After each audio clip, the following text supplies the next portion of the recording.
CityCast listeners dig us because our vibe is more conversation and less interview. We know and love talking about DC to help you get the most out of it. Well, Eagle Bank is no different. Their friendly personnel know all about personal banking and are ready to help you maximize your finances. And business owners enjoy tailored solutions from dedicated bankers who can help navigate complex business challenges, all with the friendly Eagle Bank vibe. Visit them today at eaglebankcorp.com.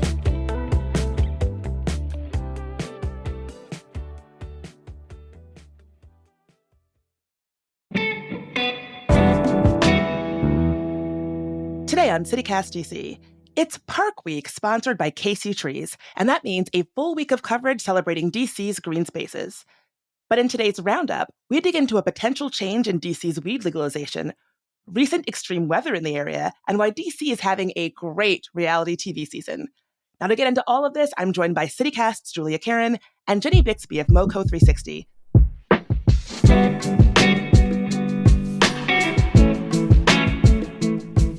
Today's Tuesday, June 11th. I'm Bridget Todd, and here's what DC is talking about.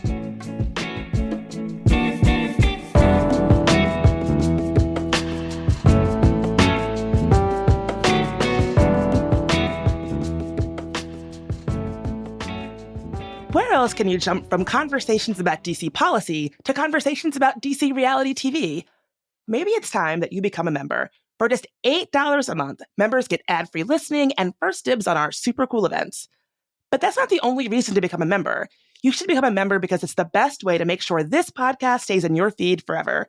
Just go to membership.citycast.fm. Jenny, Julia, thanks for being here. Thanks, Bridget.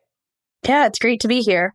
So, Julia, I feel like we talk about the status of DC's weed legalization all the time, new changes all the time. What is going on? Okay, so I don't know if you all know who Andy Harris is. Bridget, do you know who this guy is? Oh, I'm real familiar with Andy Harris. You're real familiar. What do you have to say about Andy Harris? Jenny, do you know who Andy Harris is, since you're a Maryland human? I am not, as I feel like I should be familiar, but you're all good. All right, so Andy Harris is a rep from Maryland, from the Eastern Shore. He's a Republican. He's been the rep there for a really long time. He's really popular among his people. This man, almost single-handedly, is the reason DC can't have a legal weed market. And here is why. Every year that there is an appropriations bill, so a budget that funds the rest of the government, attaches a rider that bears his name, the Harris rider. And it basically, since 2014, has been part of every budget cycle. Essentially, it says DC can't create a weed marketplace, even though possession and use are legal. This was attached starting in 2014. That was the same year that Initiative 71 was passed, which was when legalized, personalized use and possession of weed was allowed. You following me so far? So we've got a guy who doesn't want weed to be in a legal drug market. We've got a rider that gets attached to every budget cycle for the federal government, but somehow DC gets looped into this. It's wild. Basically, we now have this gray market, right? Where you go into a shop. We've talked about this before. You buy a t-shirt and the gift that comes with it is weed. And also medical cards are a way that you can get legal, quote unquote, weed. This is why. I was just going to say, we've done episodes all about DC's gray market when it comes to legalization. It's not something that I really like. It's not something that I fully understand. But if you want more information about how we got there and what it means for the culture of DC, we have so many episodes breaking down DC's kind of quasi-legal buy a notebook and get free weed for the cost of $60 whole situation. Most expensive notebook you've ever bought in your life, except unless you're buying one of those Moleskine ones, the really fancy leather-bound ones. Anyways, there is reason, maybe, and I feel like maybe I'm cursing us because I'm speaking it aloud into existence, right? There's a chance, albeit slim, that this is going to change. In the current iteration of the government appropriation bill, this is the thing that needs to get signed in September, so the government is funded. The Harris rider is not attached. It's not there. I don't know how this happened or why this happened, but it simply is not there, which is wild. It's the first time since 2014, so the first time in a decade that this is not a part of the federal government appropriations bill. So what does this mean for DC? So, mixed bag. This might come at a cost. Obviously, again, I'm not crossing my fingers. It's possible that this gets changed at the last minute. And we're planning a parade for nothing because it's all moot. And Andy Harris eventually gets his way. He's basically said the rider isn't there, but, I still think that this is important. Secondly, it's because there's a bunch of other like provisions and preconditions that get stacked on top of this for DC. So like, instead of like, we have this weird gray market area for weed, some of the provisions that got tacked on include like permitting anyone with a concealed carry permit from any state or territory to carry a concealed handgun in DC and on WMATA. Like, that's one example. It repeals DC's Death with Dignity Act. It currently maintains the existing abortion rider, which prohibits DC from spending its own local funds on abortion for low-income women. It prohibits DC from spending its own local funds to enforce its vehicle emission standards. So essentially, do we sacrifice, or do we want to sacrifice all of those things in the hopes that maybe we have an okay weed market? What do you all think? Ginny, you're in a real state, unlike us. What's your thoughts and feelings on this? Well, it's been very interesting because we've had it was last summer, that we had the full legalization. And I will say, all hell has not broken loose. So as a politics reporter, I can't really share my thoughts and feelings on how I feel about it. But I will say, seems to be going okay. I know there's been some concerns about like people driving under the influence and how we police that. But I don't think, I'm going to be honest, I don't think legalizing it has made that a worse issue. I think that it's people who are not a fan of legalization who are now like, oh, people are going to drive while high. People were going to drive while high regardless. Like that was, I do think these laws are always very interesting though, where like, I always, as a reporter, I think when I cover like congressional stuff or General Assembly stuff, I'm always looking at like, I try to really look at the bill text, because sometimes you'll have a bill where like somebody didn't vote for something and it seems very out of character, and it's because of something like this. So yeah, this is definitely one of those weird ones. Democracy. But I think it also speaks to this weird like area of like DC obviously is not a state, but because it's a city that obviously through federal funding and appropriations, and DC has to have a balanced budget and all this stuff, like gets governed in this certain way. I mean, Bridget, what are your general thoughts on potentially sacrificing all of these other things that we've got in hopes of having a legal weed market? Yeah, I'm with you. I just can't believe that this is how democracy is functioning. I can't imagine that this is an effective way to do it. I would like to have a weed market that makes a little more sense and that maybe is a little safer. Does that mean I should be okay with people having guns on WMATA? Like, it's a lot. It's a lot.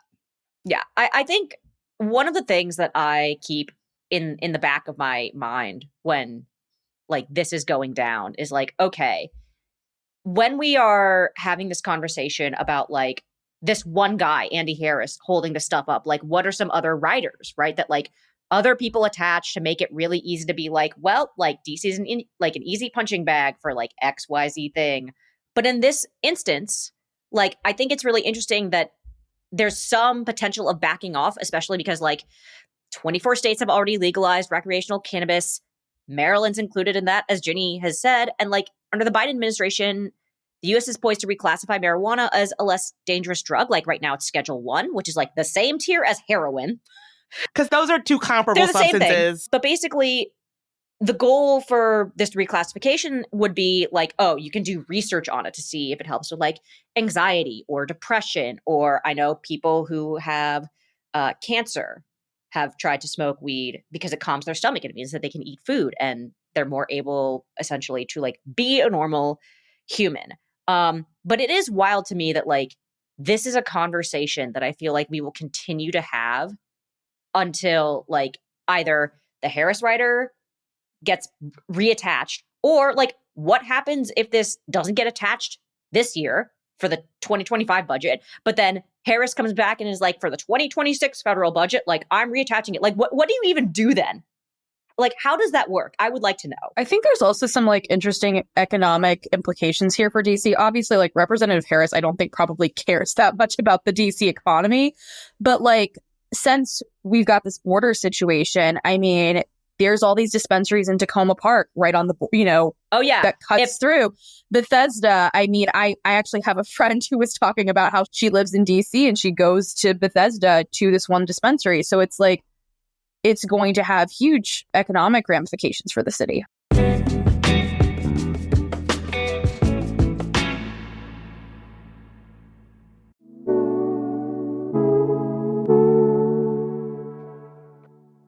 Hey DC, let's talk trees. We all know planting trees is one of the best ways to take care of our environment, our community, and our health. They combat climate change, cool our city, clean our air and water, improve our physical and mental health, bring our communities together. I mean, the list goes on and on. But what if we don't have any inhabitable space for trees? What if, in order to save our trees, we first need to save the soil in which those trees are planted? KC Trees is a local nonprofit working to conserve DC's green spaces and nearby nature that makes our city so great to live in. Visit kctrees.org to learn more about how to protect our green spaces and natural areas.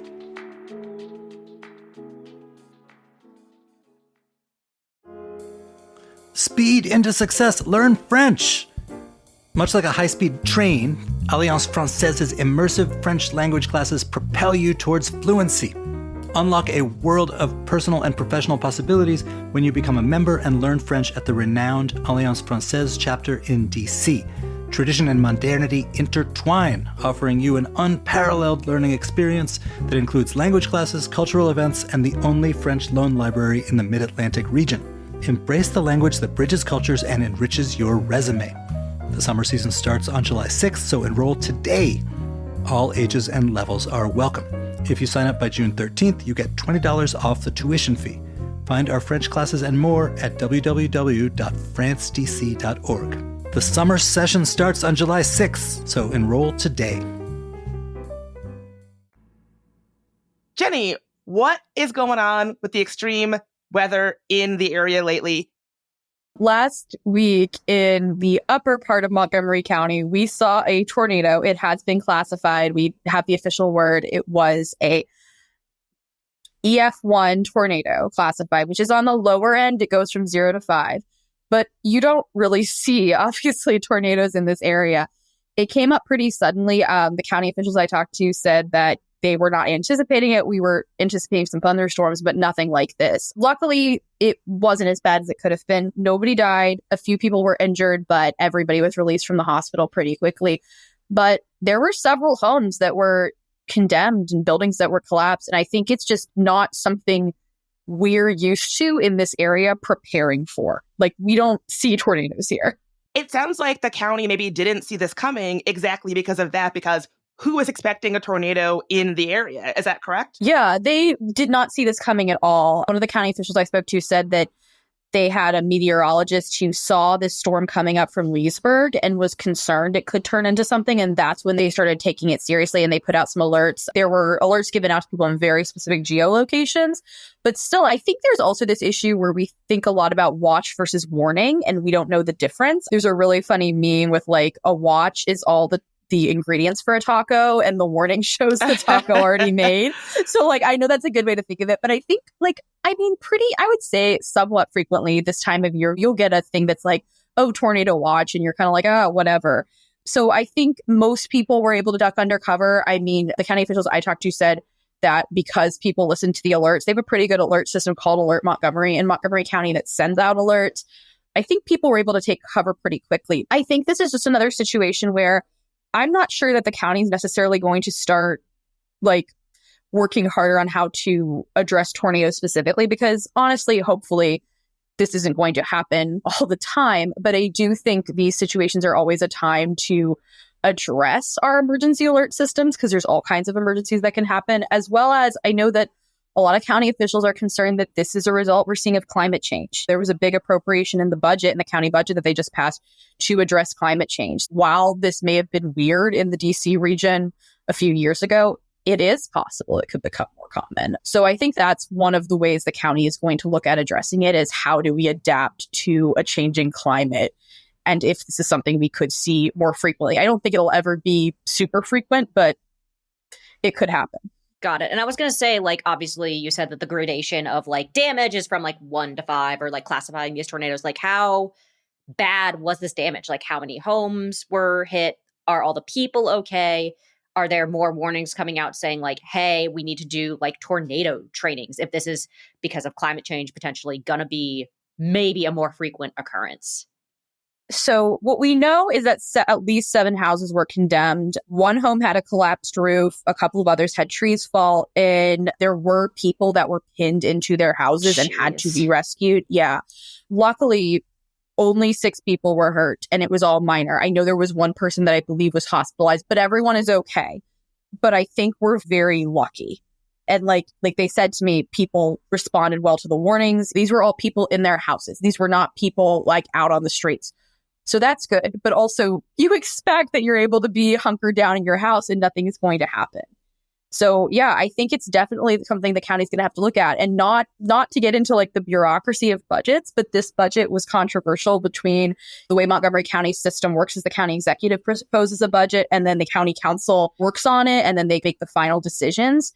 And I'll be honest, I have not looked line by line at every item in the climate change budget, but there's possibilities some things removed. I think everybody really tried to come to a compromise on this budget, not to get off topic, but there was a lot of controversy over whether the school system was getting enough money. So it's one of those things where like we've got all these competing priorities that are all very important, but sometimes they might not seem as urgent until you have a tornado hit. Absolutely. And it's a good reminder. I mean, the fact that the warning system did work as it was intended and people did hunker down and there weren't more serious injuries, I think is a testament to how important that is. Yeah. And I would say just like whether you live in Montgomery County or you live in DC proper or one of the surrounding counties, check to see, in Montgomery County, it's called Alert Montgomery, but sign up and put in, even if it's been a while since you've lived there, put in your address, because they were sending these to very specific geolocations. I live in Montgomery County, but pretty far from where this happened. And I think they didn't want to freak everybody out. But make sure you're on those alerts because it's different. We get the news from our phone a lot. We're not always like glued to the television seeing this stuff. So I think it's just an important reminder that while it doesn't happen often here, it can happen.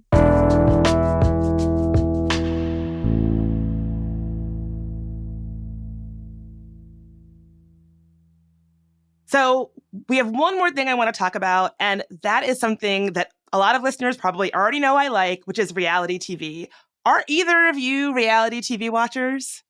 In like small doses. Like I think, so my introduction to Real Housewives was Real Housewives of Salt Lake City.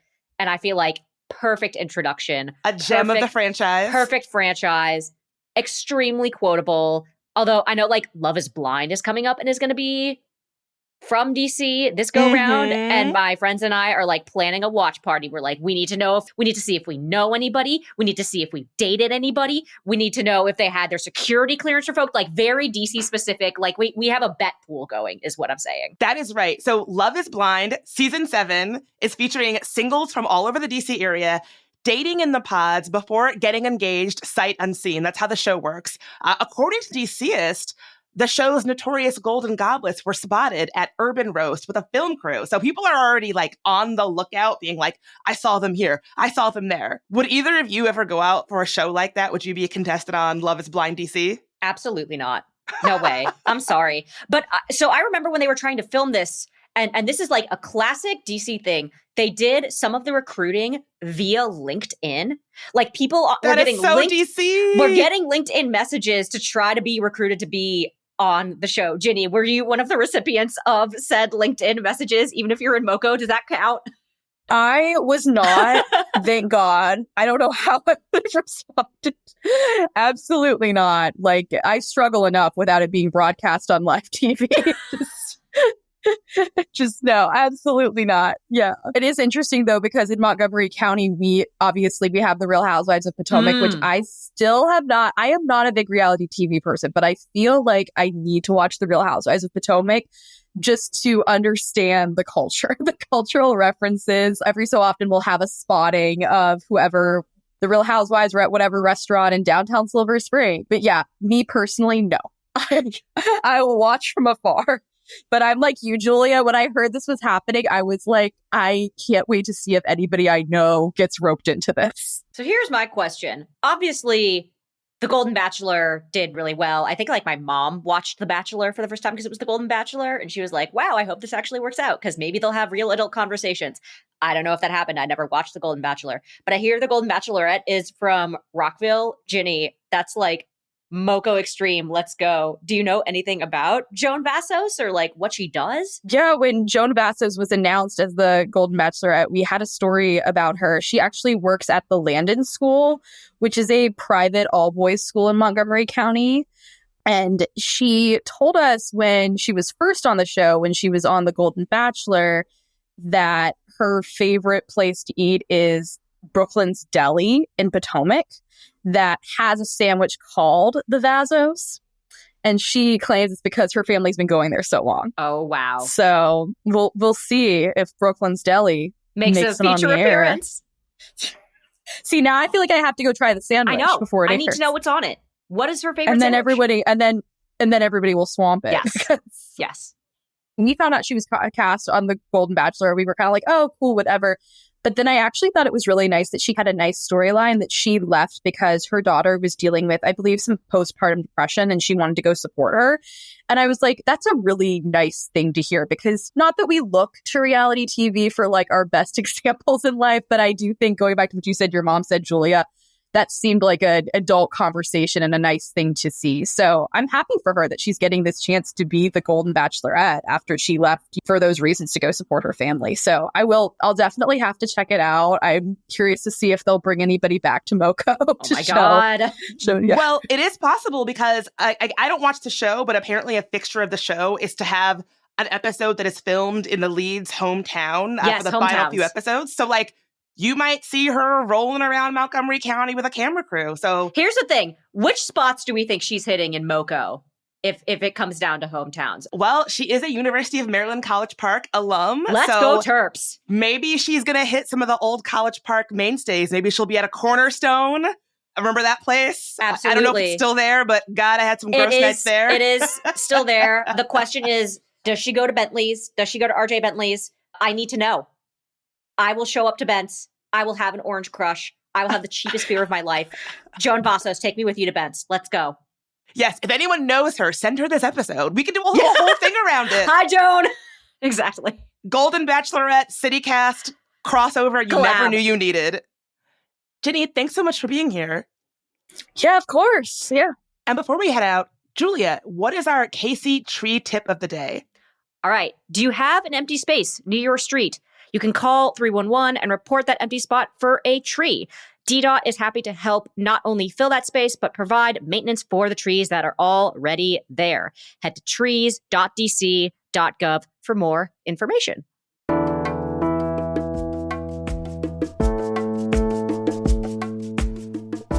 That's all for today here on CityCast DC. If you enjoyed the show, why not tell a friend, rate the show, leave us a review, and subscribe to our morning newsletter. We'll be back tomorrow morning with even more news from around the city. Talk to you then.